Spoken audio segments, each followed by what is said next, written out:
The detention chamber aboard the massive warship was cold and gray. Metal walls stretched up to a ceiling lined with harsh white lights that never dimmed. In the center of the room sat a simple metal chair where the prisoner waited. Young-me looked small in the oversized restraints. She was 17 years old with long black hair that fell over her shoulders. Her dark eyes stayed calm as she looked around the room.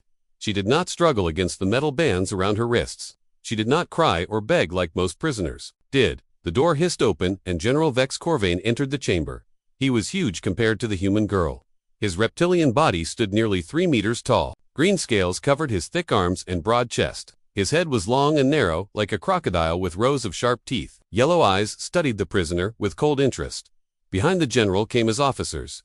There was Crix, who looked like a giant praying mantis with 4 arms and compound eyes that glittered in the light. Chief Science Officer Ral was made of living crystal that sparkled blue and purple. Lieutenant Haywan was human-like, the prisoner, but she wore the uniform of the Galactic Coalition. Her face showed no emotion as she looked at young-me. General Corvain walked slowly around the chair. His heavy boots made loud sounds on the metal floor. He stopped in front of young-me and leaned down so his face was close to hers. "I am General Vex Corvain of the Galactic Coalition 5th Fleet," he said in a deep voice that echoed off the walls. "You are young-me Park of the colony world, New Busan. Your world has been taken under Coalition protection. You are charged with terrorist activities against Coalition forces."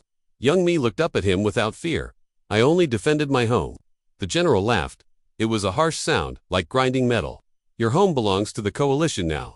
Your people will serve the greater galactic community. Half of your crops will feed Coalition citizens on more important worlds. My people worked hard to build our farms," Young-me said quietly. "We grew food for many worlds before you came.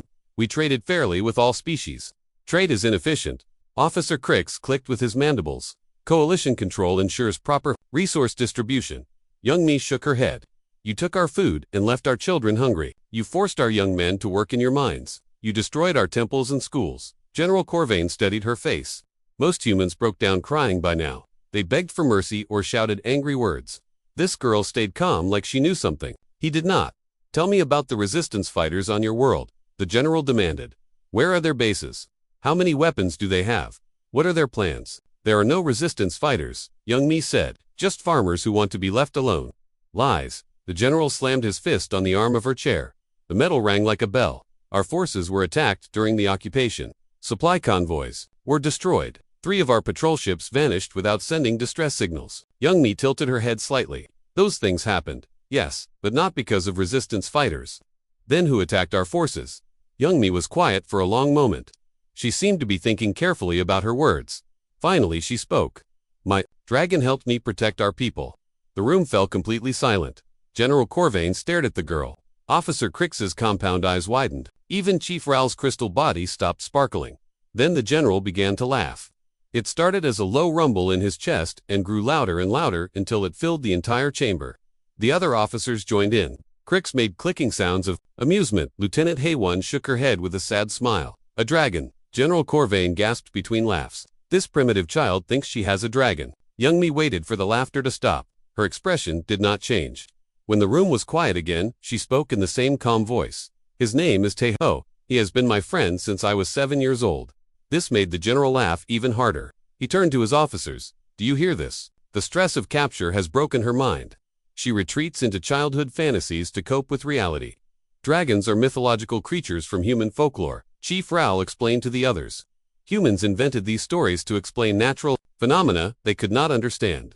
Fire-breathing lizards with wings. Completely impossible from a biological standpoint. My dragon does not breathe fire," Young-me said quietly. "He breathes something much worse." General Corvain wiped tears from his yellow eyes. "Of course, child, tell us about your imaginary dragon. What does it look like?" Young-me looked at each officer in turn. "Taeho is white like fresh snow. His scales shine like starlight. He is longer than 3 of your warships placed end to end. His wings can cover a small moon when fully spread. And I suppose this giant white dragon flies around your farming. World-protecting vegetables." Officer Crix clicked with amusement. "He does not fly through your kind of sky," Young-me said. "He swims through the deep dark between stars. He moves through space like fish move through water." Lieutenant Haywan stepped forward. "Young-me, I understand you are scared and confused. I came from a human colony too before I joined the coalition. These fantasies will not help you. Tell the general what he needs to know, and your people will be treated well." Young-me looked at the human officer with sad eyes. "You have forgotten how to see dragons." "Haywan," That is why your world fell so easily. My world fell because we were outgunned and outnumbered, HFY replied. Just like yours did. No, young Mi shook her head. Your world fell because you stopped believing in the old friendships. You let technology replace the bonds your ancestors made in the deep dark. General Corvain had heard enough. Guards, take this delusional child back to her cell. Tomorrow, we will use memory extraction devices to get real information from her broken mind. 2 large alien guards moved toward young Mi. She did not resist as they unlocked her restraints and lifted her from the chair. As they escorted her toward the door, she looked back at General Corvain. Taeho followed me here, she said in a voice so quiet it was almost a whisper. He does not like it when people hurt me. You should move your ship to a different location. General Corvain's laughter followed her down the corridor, but as the door closed behind the prisoner, he noticed something strange. In the harsh white light of the detention chamber, the human girl's dark eyes had seemed to reflect starlight. That was impossible, of course. There were no stars visible in this windowless room. He shook his massive reptilian head and turned to his officers. Increase security around the detention levels. The girl may attempt suicide rather than face memory extraction. Yes, sir, Officer Crix replied. Should we prepare the memory devices now? In the morning. Let her spend the night thinking about her situation. Fear often makes prisoners more cooperative. As the officers filed out of the chamber, General Corvain remained behind for a moment. He stared at the empty chair where young Mi had sat. Something about the girl bothered him, but he could not identify what it was. She had shown no fear. Even the most hardened resistance fighters showed some fear when captured. But this farm girl had looked at him like she pitied him. The general shook his head again and left the chamber. Tomorrow he would extract everything she knew about human resistance activities on New Busan. Then he would execute her, as an example to other potential terrorists. He had no way of knowing that in the deep vacuum of space outside his ship, something vast and white had begun following their hyperspace trail. Something that had been searching for a lost friend. The next morning came too soon for General Corvain. He had not slept well. Strange dreams filled his rest with images of white serpents swimming through starfields. He woke several times in a cold sweat before giving up on sleep entirely. Detention chamber looked the same as before. Cold metal walls and harsh white lights. Young Mi sat in the same chair wearing the same calm expression. She looked like she had slept perfectly while he had suffered through the night. General Corvain entered with his officers following behind. Today, he brought more specialists. There was Dr. Voss, a pale gray alien with 6 thin arms who operated the memory extraction machines. Commander Thex was a warrior species with thick armor plating and red eyes who specialized in breaking difficult prisoners. Good morning, young Mi, the general said as he approached her chair. I hope you used the night to think about your situation. I did think, she replied quietly. I thought about my home and my family. I thought about Taeho and how worried he must be. Officer Crix made his clicking laugh sound. Still clinging to fantasy. I see. Dr. Voss has brought equipment that will extract your real memories. You cannot hide behind imaginary creatures much longer. Young Mi looked at the strange machine Dr. Voss was setting up. It had metal arms, with glowing tips and wires that would connect to her head. That will not work on me, she said simply. The neural interface works on all known species, Dr. Voss said in a thin voice. Your primitive human brain cannot resist it. My brain is not primitive, young Mi said, and it is not entirely human anymore. General Corvain leaned forward. This was interesting. What do you mean by that? Young Mi was quiet for a moment. She seemed to be listening to something only she could hear. When Taeho and I bonded, we shared more than friendship. We shared thoughts and dreams and memories. Part of him lives in my mind now. Part of me lives in his. Impossible? Chief Raoul's crystal body flashed bright blue. Humans have no telepathic abilities. Our scans confirmed this when we first encountered your species. Your scans look for the wrong things, young Mi said. You look for brainwaves and electrical patterns. The bond with dragons is deeper than that. It goes to the soul level. Commander Thex stepped forward. His armor made grinding sounds as he moved. Enough talk of souls and dragons. Tell us about the weapons hidden on your world. Tell us about the resistance leaders. I told you yesterday, there are no weapons or resistance leaders. Then how were our patrols destroyed? The commander demanded. Young Mi sighed like she was explaining something obvious to a child. Taeho protected our people. When your soldiers tried to hurt farmers or steal food, he stopped them. How exactly did your imaginary dragon stop armed soldiers? General Corvain asked. He is very gentle when he can be, young Mi said. First he tried to scare them away. He would appear in the sky above them like a white cloud that moved wrong. Most soldiers ran when they saw him. Lieutenant HFY shook her head. Mass hallucinations. Stress and fear can make people see things that are not there. Some soldiers were braver. Young Mi continued, as if HFY had not spoken. They shot at Taeho with their weapons. The beams passed right through him like he was made of mist. That scared them more than seeing him in the first place. And the ones who still did not run. Officer Crix asked. Young Ami's expression grew sad. Taeho does not like to hurt people, but when they threatened children or destroyed homes, he had no choice. He would breathe on them. Breathe what? General Corvain demanded. Darkness, Young Mi said quietly, not the absence of light. True darkness from the spaces between stars. It does not burn like fire. It simply makes things stop existing. The room fell silent. Even the humming of the memory extraction machine seemed to grow quieter. Dr. Voss broke the silence. That is scientifically impossible. Matter cannot simply stop existing. Matter can, Young Mi said, but only if you understand what matter really is. Taeho is very old. He learned these things before your species discovered fire. General Corvain decided to try a different approach. Tell me about this bond you claim to have. When did it begin? Young Mi's face softened. For the first time since her capture, she almost smiled. I was 7 years old. My parents died in a mining accident. I was alone on our farm with only the crops and animals. I cried every night because I was scared and hungry. She paused and looked toward the ceiling, as if seeing through it to the stars beyond. One night, I was sitting in our field, looking at the stars. I wished for someone to help me. I promised I would be the best friend anyone could have if they would just stay with me. And your dragon appeared. Lieutenant Haewon asked with obvious disbelief. Not right away, Young Mi said.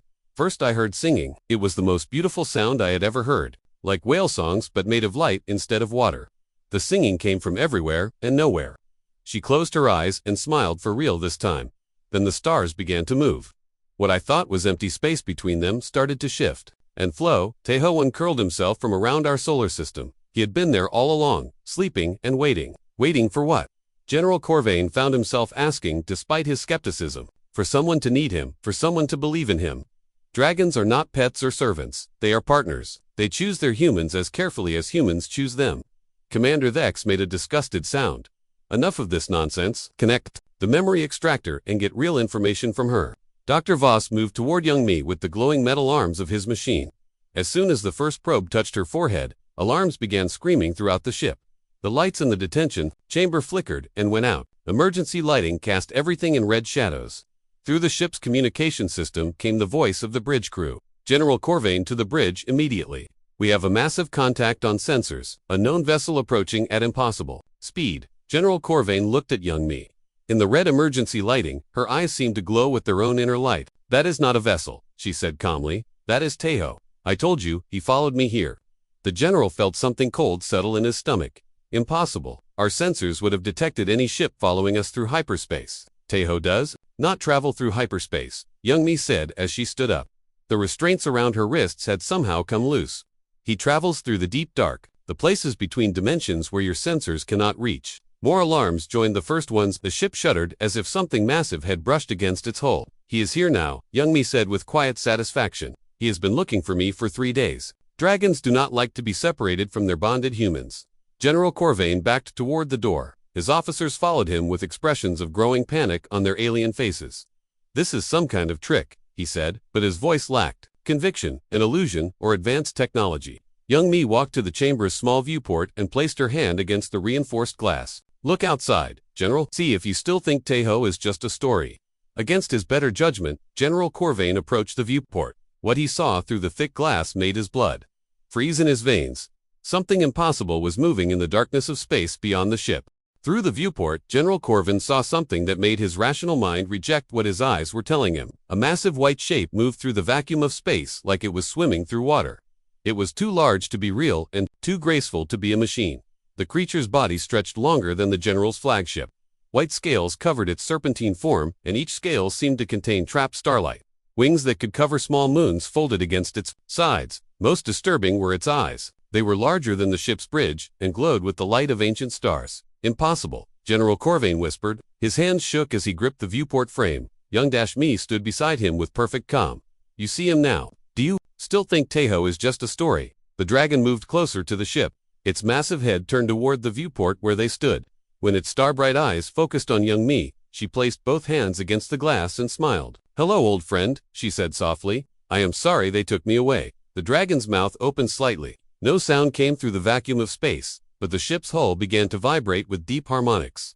The metal walls hummed like the strings of a massive musical instrument. He is singing to me, Young Mi explained to the terrified officers. He is happy to find me but angry that I am caged. General Corvain activated his communicator with trembling claws. Bridge, report. What are our sensors showing? The voice of Commander Nex came through, filled with panic. General, the contact measures 1,500 meters in length. Organic composition. Energy readings are beyond our instrument's ability to measure. It appeared from nowhere, sir. One moment empty space. The next moment this thing was there. Weapons status. All weapons are charged and ready. General, but sir, our targeting computers cannot lock onto it. The creature seems to exist partially outside normal space-time. Young Mi turned from the viewport. Your weapons cannot hurt Teho. He is not entirely in this dimension. Dragons learned long ago how to slip between the spaces in reality. Officer Crix backed toward the chamber door. His compound eyes reflected the red emergency lighting. This is some form of advanced holographic projection. Humans do not possess such technology. Humans do not, Young Mi agreed. But dragons do. They are older than your civilization. Older than most of the stars you see in the sky. Chief Raoul's crystal body had turned dark blue with stress patterns. The energy signatures are real. Whatever that creature is, it is not an illusion. General Corvain forced himself to think like a military commander. Despite his fear, how did it follow us through hyperspace without being detected? Teho does not use hyperspace, Young Mi said patiently. He swims through the deep dark, the empty spaces between dimensions where nothing else can go. Dragons discovered these paths millions of years ago when the galaxy was young. The ship shuddered again as the dragon moved around their hull. Through the communication system came reports from all over the vessel. Crew members were seeing things in the corridors. Pale shapes moving past viewports, sounds like singing coming from inside the walls. Mass hysteria, Commander Thex growled, but his armored hands were shaking. Fear is making the crew imagine things. Young Mi shook her head. Teho is looking for me. He is searching every part of your ship to make sure I am safe. His presence touches the minds of everyone aboard. Most people are not ready to feel dragon thoughts.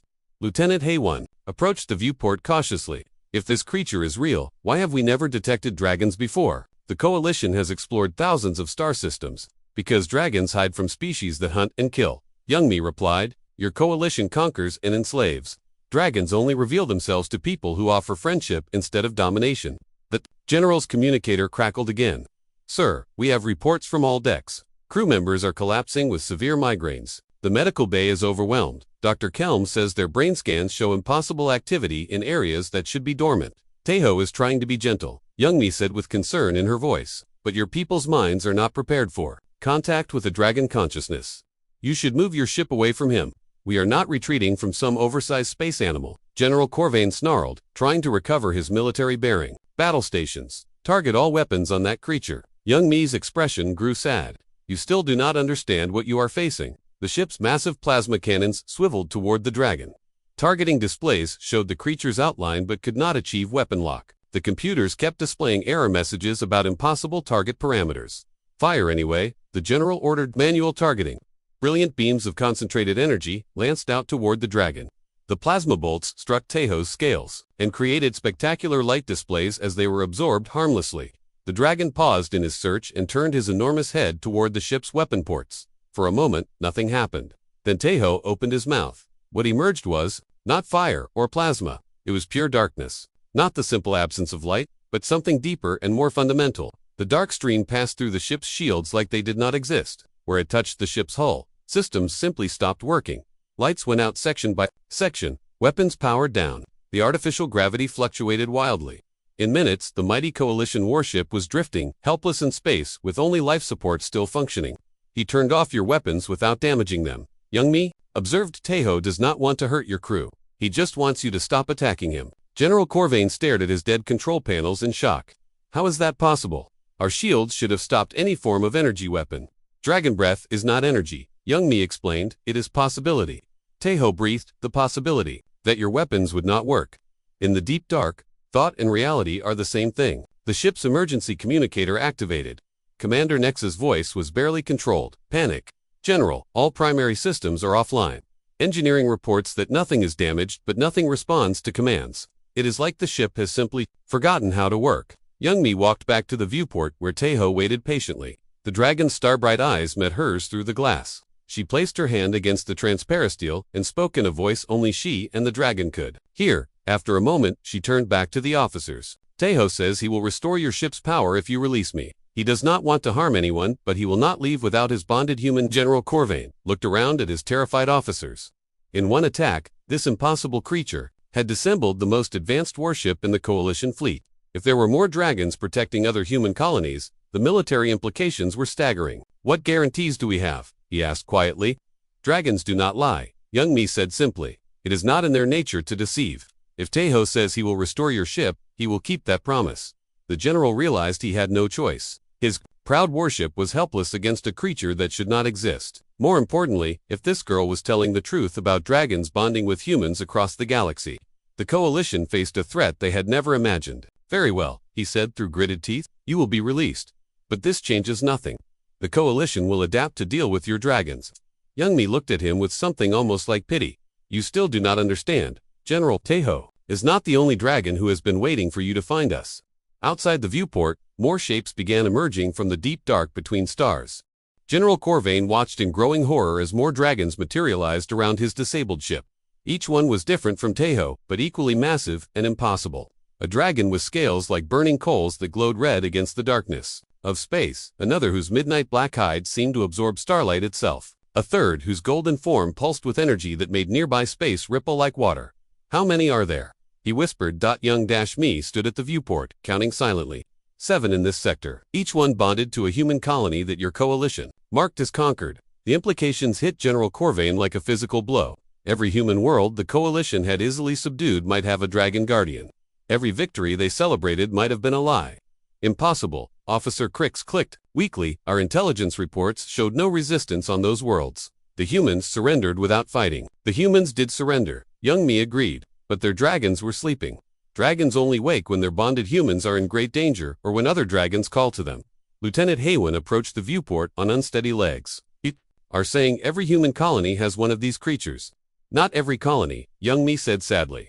"Some humans forgot the old ways. They stopped believing in dragons and broke the ancient bonds. Those colonies fell easily because they had no protectors." She looked directly at Haywin. "Your world was one of those, was it not? Your people embraced technology and dismissed the dragon songs as primitive superstition." Haywin's face went pale. "The council said the old stories were holding back our progress. They banned the singing of dragon songs and tore down the shrines. And so, when the Coalition came, your dragons had already gone back to the deep sleep." Young Mi said gently. "They could not help people who no longer welcomed them." General Corvain forced himself to focus on tactical realities. "Even if these creatures are real, they are only 7. The Coalition has thousands of ships and millions of soldiers." Young Mi tilted her head like she was listening to something. "Taeho says you think in very small numbers. General, there are not 7 dragons in this sector. There are 7 active bonds sleep in the deep dark, waiting for humans to call them." The red dragon moved closer to their ship. Its scales pulsed like a heartbeat in waves of heat, distorted the space around it. Even through the ship's hull, the crew could feel the temperature rising.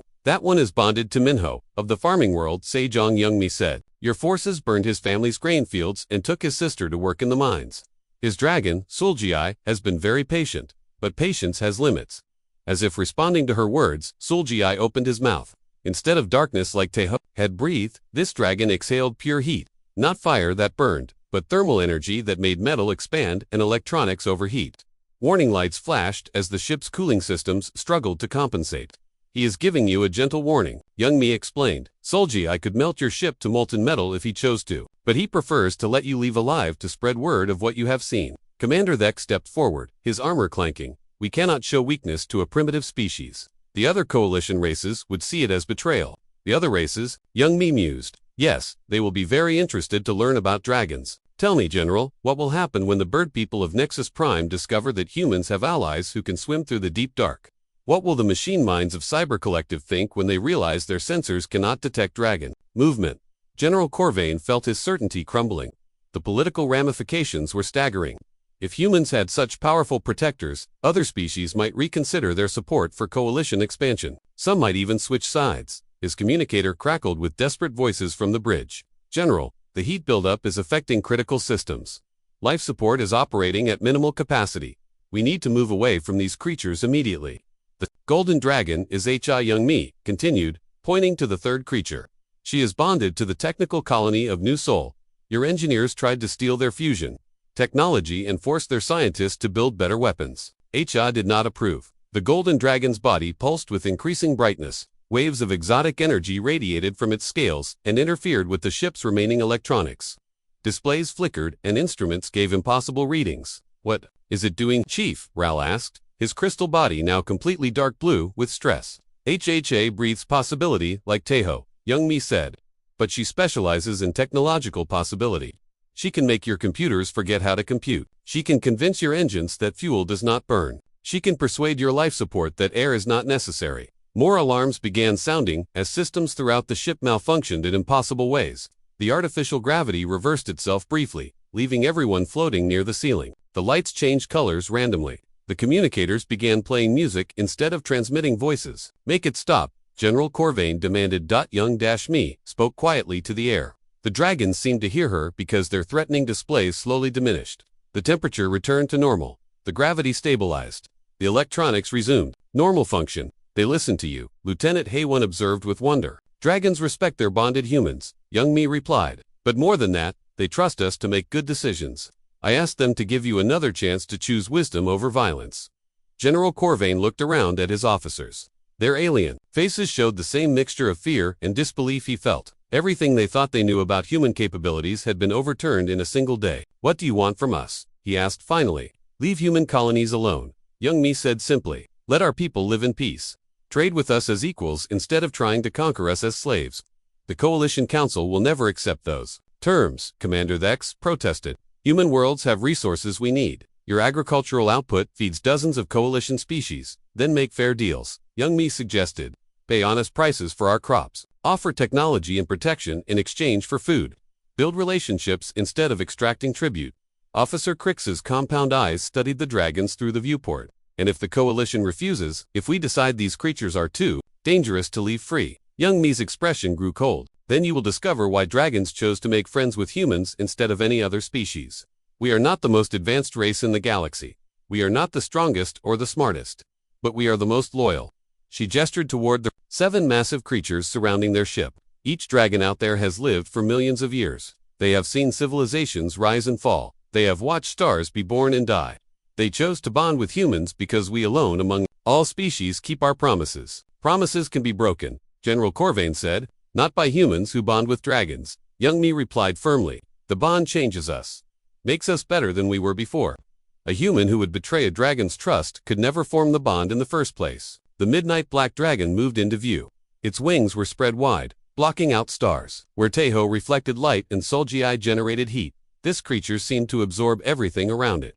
Even looking at it made the officers feel cold and empty. That is Byung-ho, Young Mi said softly. He is bonded to Sujin of the mining world New Daegu. Your soldiers killed her parents and enslaved her younger brother. Byung-ho has been waiting patiently for justice.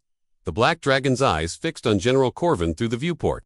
They were not starbright like Taeho's eyes. They were dark voids that seemed to contain the emptiness between galaxies. Looking into them, the general felt his own mortality with crushing clarity. What does that one breathe? He asked, though he was not sure he wanted to know. Endings, Young Mi replied. Byung-ho breathes the end of things, not death, but completion.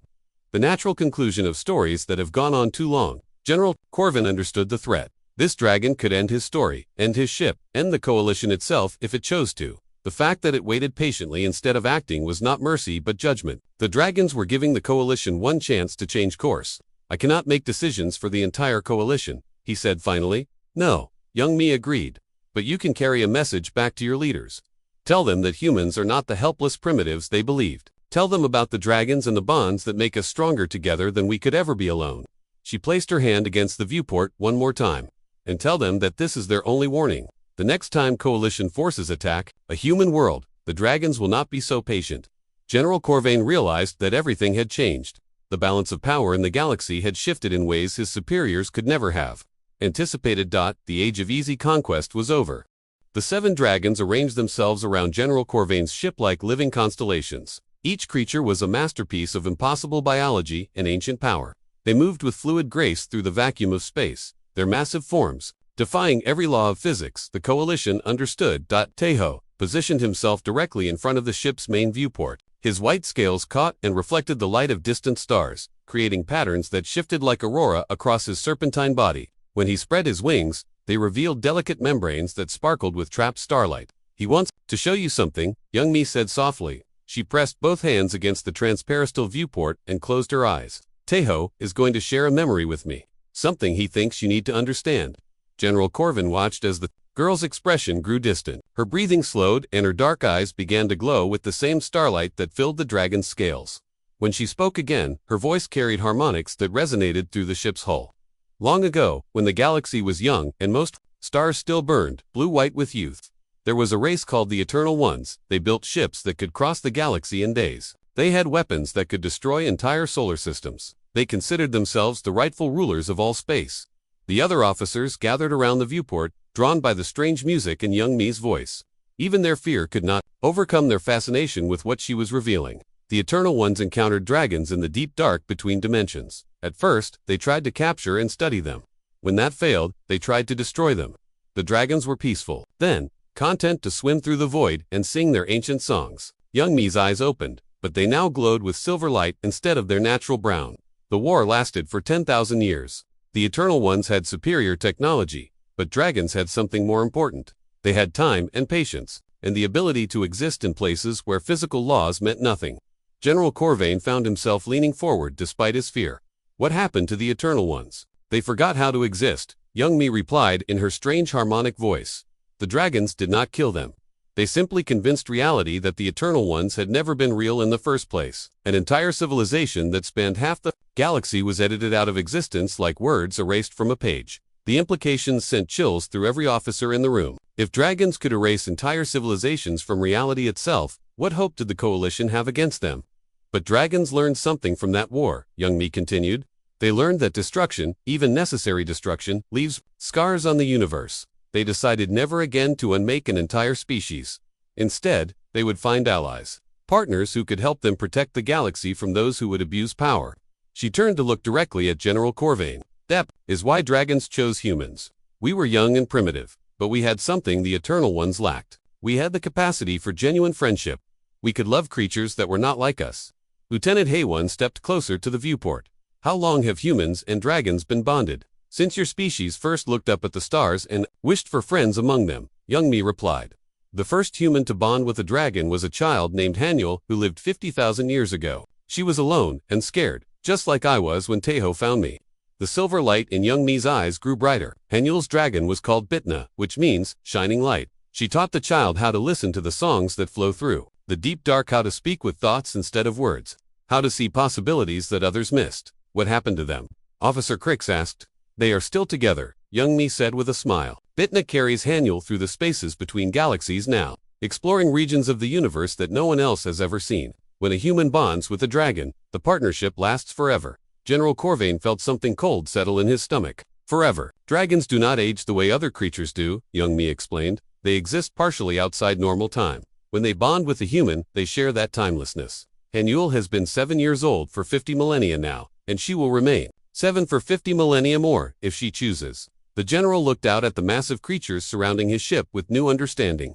These were not just powerful animals. They were living pieces of eternity, beings who had witnessed the rise and fall of countless civilizations.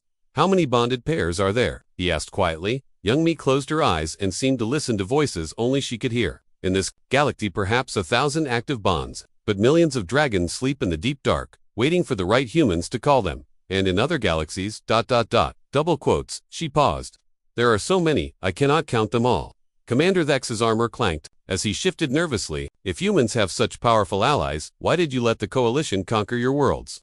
Because most humans forgot about dragons, young Mi said sadly. Your technology and cities and machines made them think they did not need the old friendships. They stopped singing the dragon songs. They stopped looking up at the stars with wonder. She opened her eyes, and the silver light was brighter than ever. But some of us remembered. Some of us kept the old ways alive. And when the coalition came with ships and weapons and threats, we called out to the deep dark for help. And the dragons answered, General Corvain said with growing dread. Of course they answered, young Mi replied. When you truly love someone, you come when they call, no matter how far away you are. No matter how long you have been sleeping. Double quotes. Sol Gi, the red dragon, moved closer to the ship. His cold bright scales pulsed with inner fire, and waves of heat made the space around him shimmer. He opened his mouth and sang a single note that resonated through the ship's hull and made every piece of metal ring like a bell. Sol Gi is calling to his sleeping brothers and sisters, young Mi translated. He is telling them that the time of hiding is over. The time of patient waiting has ended. More shapes began to appear in the darkness around them. Dragons emerging from the deep void between dimensions, each one unique, each one impossibly ancient, each one ready to protect their human partners from any threat. Stop this, General Corvain demanded. Call them back. The coalition will negotiate. We can reach an agreement. Young Mi shook her head. It is too late for that. General, your coalition has been hurting humans for too long. Taking our children for slaves.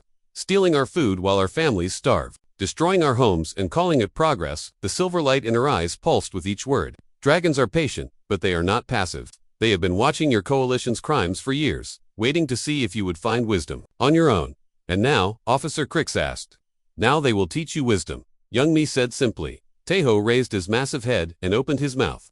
The sound that emerged was not the darkness he had breathed before, but pure song. It was the most beautiful and terrible sound any of them had ever heard. It spoke of the loneliness of deep space and the joy of finding companionship. It told of love that transcended species and time. The other dragons joined the song, their voices creating harmonies that made reality itself vibrate. Through the ship's hull, every crew member could hear the music. Some wept, others laughed with sudden understanding. A few fell to their knees in awe. What are they doing? General Corvain whispered. They are singing the awakening song, Young Mi replied, the call that reaches across the galaxy to every sleeping dragon. The song that says the time of hiding is over. She looked at the general with eyes that now burned like silver stars. Your coalition wanted to rule the galaxy, General, but you forgot that the galaxy already has guardians, ancient ones who have been protecting it since before your species. Learn to make fire. We can change, General Corvain said desperately. The coalition can do better. We can treat humans as equals. Yes, Young Mi agreed. You can, and you will. Because now you know what happens to civilizations that try to rule through fear and force. The dragon song grew louder and more complex.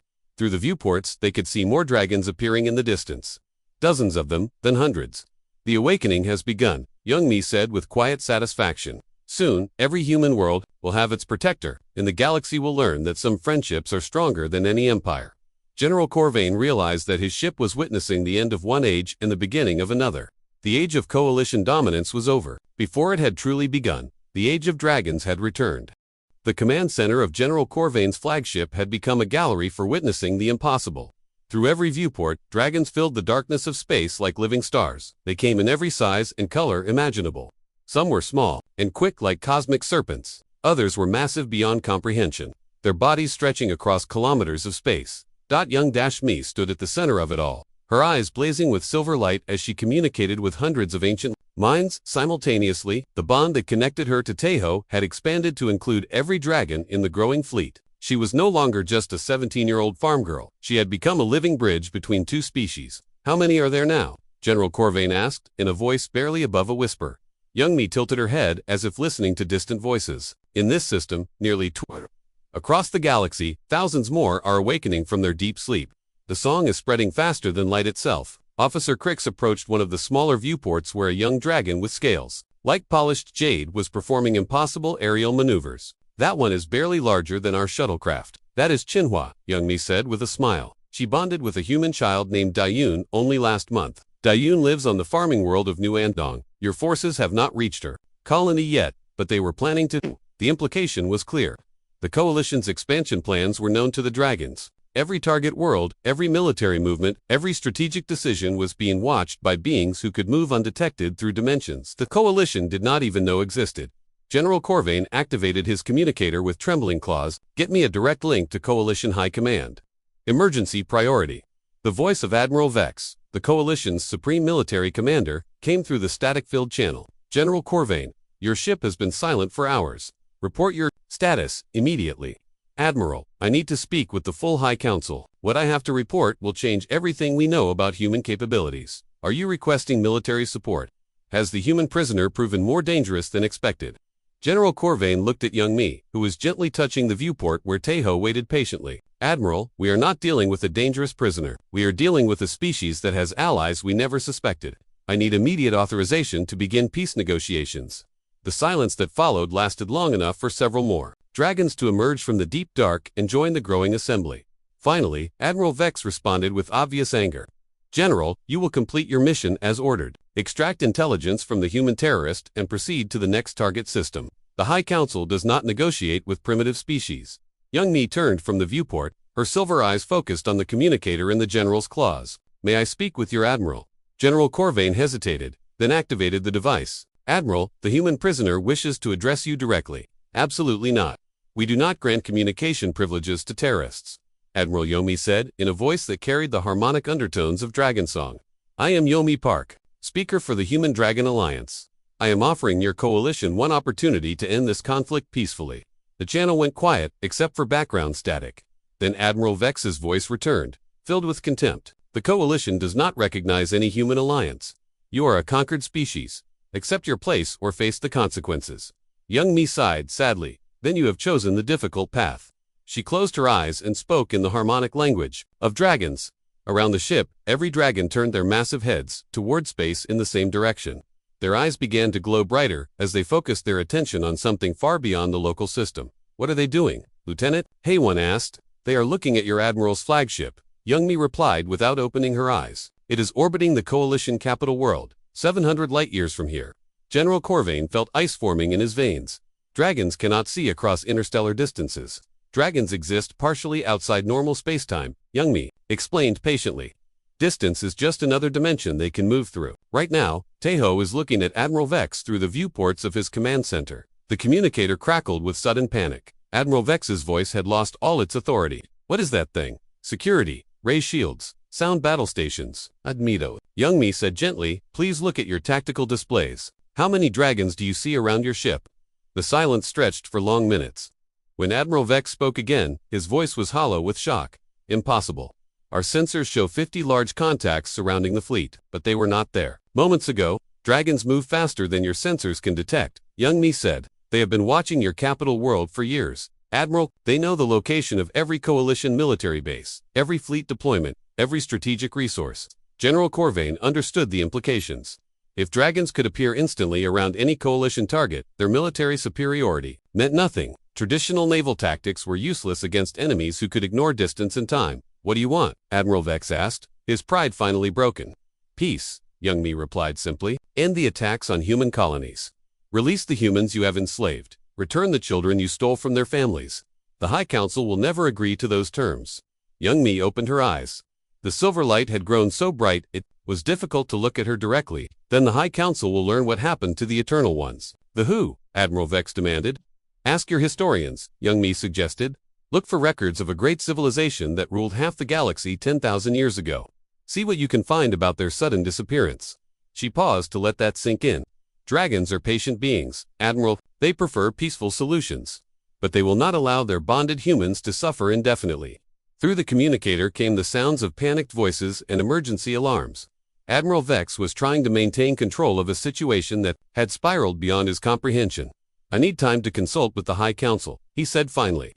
You have one standard day, Young Mi replied. After that, dragons will begin appearing around every coalition world, not to attack, but to observe, to judge whether your species is capable of wisdom or whether you will follow the path of the Eternal Ones.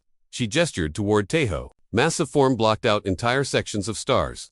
Dragons have been protecting this galaxy for millions of years. Admiral, they will continue protecting it long after your coalition is forgotten. The only question is whether you will be remembered, as friends or as a warning to others. The communication channel went silent. Admiral Vex had ended the connection, probably to convene an emergency session of the High Council. General Corvain looked around at his officers. Their alien faces showed the same mixture of fear and awe that he felt. In the space of a few hours, everything they had believed about the galaxy's power structure had been completely overturned. What happens now? Commander Vex asked quietly. Young Mi walked back to the viewport where Tejo waited. She placed her hand against the and the dragon's massive eye focused on her with infinite gentleness. Now we wait, she said. Dragons are very good at waiting. They have had millions of years to practice patience. Chief Raoul's crystal body flickered with nervous energy patterns. And if the High Council refuses your terms, then the galaxy will have one less aggressive species to worry about. Young Mi replied matter-of-fact. Dragons do not enjoy erasing civilizations from existence, but they will do it to protect the innocent. She turned to face General Corvain directly. Your people still have a choice. General, you can learn to coexist peacefully with other species, or you can join the Eternal Ones in the place where forgotten things go. Lieutenant HFY stepped forward. Yummy, what about humans like me? Humans who serve the coalition willingly. Yummy's expression softened with compassion. Dragons do not judge based on past mistakes, HFY. They judge based on the choices you make now. If you truly want to help your people, you can be part of the solution. How? Help us rebuild the bonds that were broken. Teach other humans. to listen for dragon songs again, show them that technology and progress do not have to mean abandoning the old friendships. General Corvain found himself speaking without conscious thought. What if I wanted to help as well? The question surprised him as much as it surprised his officers. A day ago, he had been a proud military commander, ready to crush human resistance. Now he was offering to join the species he had been sent to subdue. Young Mi studied his face carefully. Do you mean that, General, or are you just trying to save your own life? The general considered the question seriously. Outside the viewports, hundreds of dragons waited in patient silence. Each one represented power beyond his comprehension. Each one had chosen to befriend humans instead of conquering them. I have spent my entire career believing that strength meant the ability to take what you wanted, he said slowly. But these dragons could take anything they wanted from anyone in the galaxy. Instead, they choose to protect and nurture. That kind of strength is something I have never seen before. He looked at young Mi with new respect. If a 17-year-old human girl can command such loyalty from beings that old and powerful, then perhaps I have been serving the wrong cause. Young Mi smiled for the first time since her capture. Tejo says you have an honest heart beneath all that military conditioning. He thinks you could learn to sing dragon songs if you tried. I do not understand what that means. It means you could bond with a dragon of your own. General, not all dragons are bonded to humans. Many still swim alone through the deep dark, waiting for the right partner to call them. The idea was so alien to everything General Corvain had believed about himself that he almost rejected it immediately. But as he looked out at the patient dragons, he found himself wondering what it would feel like to have such a companion, to be part of a friendship that transcended species and time. Would they accept someone like me? He asked quietly. Someone who has done terrible things? Dragons see into hearts, not histories. Young Mi said gently, if you truly want to change, they will help you become better than you were before. Officer Crix's compound eyes studied the dragons through the viewport. Could any of us bond with these creatures? Perhaps, Young Mi said, but bonding is not something you can force or fake. It requires complete honesty and a willingness to change everything about how you see the universe. She gestured toward the assembled dragons. Each of these beings has lived longer than most civilizations. They have wisdom that spans eons, but they chose to share that wisdom with young humans like me because we offered them something they valued more than power or knowledge. What? General Corvain asked. Love, Young Mi said simply. Pure, uncomplicated love for friends who are different from us. The kind of love that asks for nothing in return and offers everything it has to give. The general felt something shifting inside his chest. For the first time in his military career, he was considering laying down his weapons, not in defeat, but in hope. If the High Council rejects your terms, he said finally, I will resign my commission and help you protect human colonies. Young Mi's smile grew brighter. Then you have already taken the first step toward singing dragon songs. General Tejo is very pleased.